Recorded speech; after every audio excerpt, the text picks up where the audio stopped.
बिस्मिल्लाहिर्रहमानिर्रहीम। अस्सलामुअलैकुम। सुब्हानल्लाहि व बिहम्दिही सुब्हानल्लाहिल अज़ीम। अल्लाह पाक हमें और आपको तमाम बुरी आफ़तों और आज़माइशों से अपनी पनाह में रखे, अपने हिफ्ज़ व ईमान में रखे, आमीन। आज की रेसिपी हमारी पोटैटो स्नैक्स की, पोटैटो कटलेट्स भी इसको आप कह सकते हैं।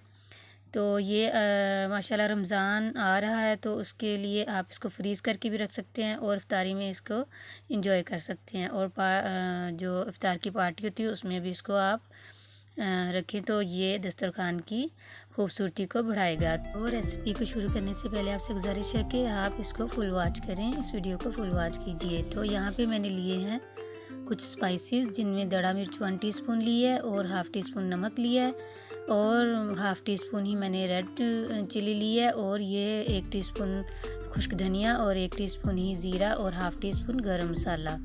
तो यहाँ पे मैंने एक गाजर ली थी, वहाँ उसको मैंने ये क्यूब बिल्कुल छोटे छोटे क्यूब्स में कट कर लिया और एक ही मीडियम साइज़ का प्याज लिया था, उसको भी मैंने बारीक बारीक कट कर लिया। यहाँ पे मैंने लिया है एक ये चिकन क्यूब्स, जिसका मैं 1/3 इसमें से यूज़ करूँगी। ये आप इसमें ज़रूर शामिल करें, इससे टेस्ट बहुत ही अच्छा आ जाएगा।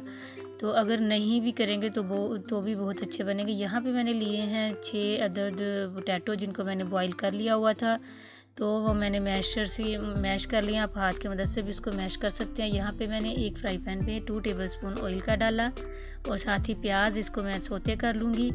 तो सोते करने के बाद मैं इसमें गाजर को ऐड करूँगी, इसको भी जो है 1 मिनट के लिए मैं इसी तरीके से थोड़ा सा सोते कर लूँगी। तो अब इसके साथ ही इसको सोते करने के बाद हम इसमें जो हमारे सारे स्पाइसेस हैं वो ऐड कर देंगे।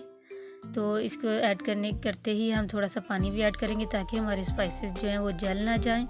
तो अच्छे से इसकी हम जो है तकरीबन 2 मिनट के लिए हम इसको अच्छे से इसकी भुनाई कर लेंगे। तो अब यहाँ पे 2 मिनट हो गए हैं, तो 1 मिनट के लिए इसको मैं कवर करके रखूँगी बिल्कुल लो फ्लेम पे। तो यहाँ पे 1 मिनट भी हमारा कंप्लीट हो चुका है। आप देख सकते हैं कि प्याज और गाजर कैसे सोते हो चुकी है। तो 1 मिनट के लिए इसको दम इसलिए दिया कि ताकि गाजर थोड़ी सी जो है वो सॉफ्ट हो जाए। तो अब वो सारा मटेरियल जो है हम इसमें अपने पोटैटो में ऐड करके इसको अच्छे से मिक्स कर लेंगे। हमने इसको बहुत अच्छे से मिक्स करना है, इसमें आलूओं की गुठलियाँ बिल्कुल ना हो। तो यहाँ पे हम एक आलू अपना जितना हमने बनाना है उस हिसाब से हम मिक्सचर को उठा के, तो इस तरीके से मैंने ट्रायंगल शेप दिया। आप कोई भी शेप दे सकते हैं। तो इस तरीके से आप इसको गुलाई में पहले करके थोड़ा सा प्रेस करके इस तरीके से आप इसको ट्रायंगल शेप दे सकते हैं, जैसे मैंने आपको दिखाया।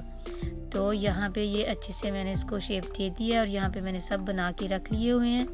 तो अब हमारा नेक्स्ट हम इसको क्या करेंगे कि यहाँ पे मैंने मैदा लिया है और 1 अदद मैंने अंडा लिया है और कुछ ब्रेड क्रम्स लिए मैंने। तो पहले मैं इसको मैदे में कोट करूँगी, उसके बाद अंडे में और उसके बाद मैं इसको ब्रेड क्रम्स में कोट करूँगी। तो ये माशाल्लाह इतने क्रिस्पी और इतने स्पाइसी और टेस्टी बनेंगे कि आप बार बार बना के इसको खाना चाहेंगे। तो आप इसको ज़रूर ट्राई करें। इसी साथ आप अगर चैनल पर नए हैं तो चैनल को ज़रूर सब्सक्राइब कर दें। ये आपकी तरफ से हमें एक इनाम होता है, एक आपकी तरफ से हमें मोहब्बत होती है और हमारी हौसला अफजाई होती है। तो अब हम इसको कर लेंगे फ्राई।